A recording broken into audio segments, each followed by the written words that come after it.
Picture this. You're in the mall food court, you look over and you see a mother breastfeeding. What are your first thoughts? Gross, unnecessary, beautiful, natural. And what if you saw someone go up to her and go on a complete tirade about how inappropriate it was and how she should just use the bottle? Well, this happened to me, and little did I know it would change my entire point on this issue. Although I'm not a mother yet, I do plan on having kids someday, and I'm sure most of you are parents or you have experience with children, so you've developed some level of judgment on this issue.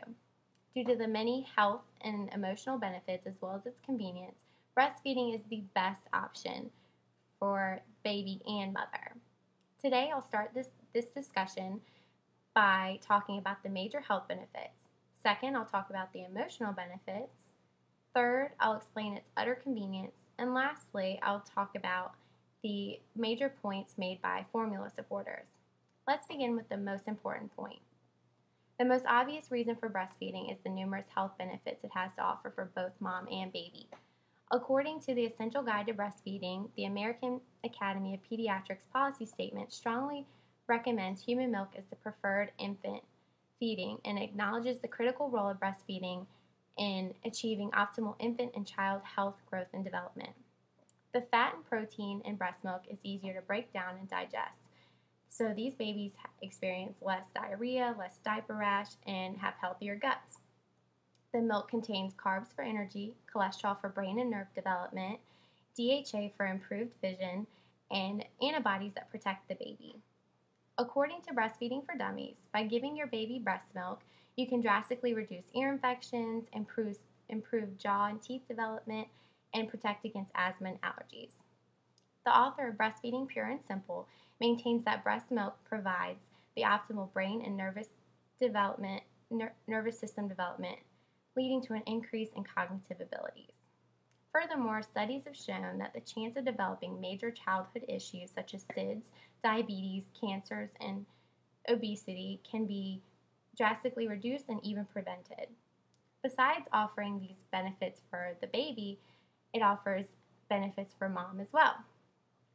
It's a new mom's best workout to get them back to their pre-pregnancy state with the opportunity to lose at least a pound a day as they lose up to 500 calories a day just by nursing.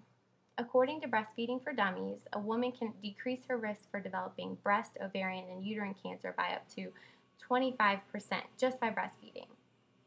Following delivery, mom also experiences after pains, which are abdominal cramping that shrinks the uterus.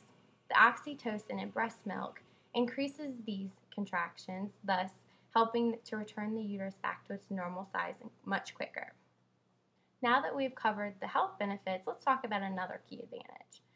Upon researching, it's clear that breastfeeding offers emotional benefits as well.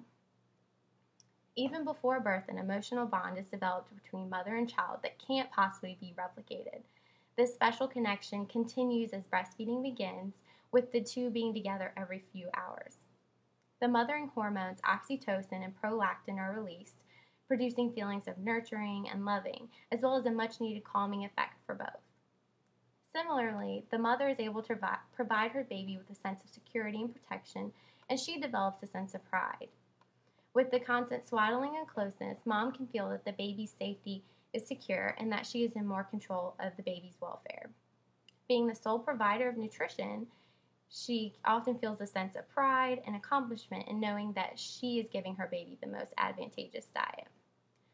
Another emotional aspect of breastfeeding is the overall well-being and attitude of breastfed babies and moms.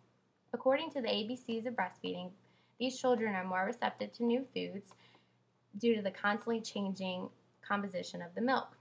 This can help the baby be more well-rounded and avoid that picky eater syndrome in the future. Kids Health points out that breastfed babies are less colicky and overall more pleasant as they don't deal with as many illnesses and digestive issues. This makes for both a happy baby and a happy mom. Similarly, because it offers downtime, the Complete Book of Breastfeeding points out that mothers are usually well rested and in a better state of mind. Moving on, let's discuss the simplest reason for choosing breastfeeding. One of the most obvious reasons that it is better is its utter convenience and sensibility. Although you may have to purchase a nursing bra, a breast pump, and bottles, it's completely free. According to Kids Health, it is possible to save up to $2,000 a year on formula just by breastfeeding. Think of where else that money could be going. Along these same lines, breast milk is always there, ready to be consumed. And so forget about waking up at all hours of the night to prepare those bottles. Additionally, I think it can also go without saying that breastfeeding is more environmentally friendly, which means no empty formula cans laying around or washing bottle after bottle. Keeping all of these points in mind, let's move on to the opposing side of the debate. The author of When Breastfeeding is Not an Option maintains a few points in her argument and cautions against overconfidence about such benefits. First of all, author Peggy Robin points out the number one myth, that every woman can breastfeed. Not all women can produce sufficient milk, whether due to genetics or severed milk ducts. And similarly, not every baby will latch on properly. Also, mothers with certain diseases like HIV or who are undergoing chemotherapy or radiation for cancers or taking certain medications are advised not to breastfeed. Another point that she makes is that some moms, especially new and inexperienced ones, tend to be apprehensive about the complications that arise. And some examples of these include soreness, plugged milk ducts, bacterial infections, and overabundant milk supply. Along those same lines, it can also be considered an intimate event, leaving some women a little uneasy.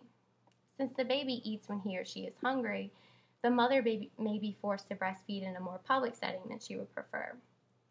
And with many women being modest, the author argues that whipping out a bottle is usually more comfortable and socially acceptable.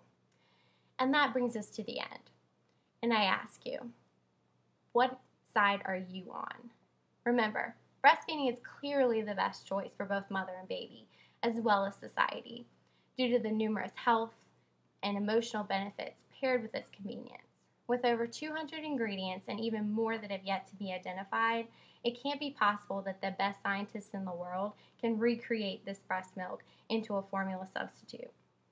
According to the author of The Essential Guide to Breastfeeding, 1 million children could be saved each year worldwide just by breastfeeding.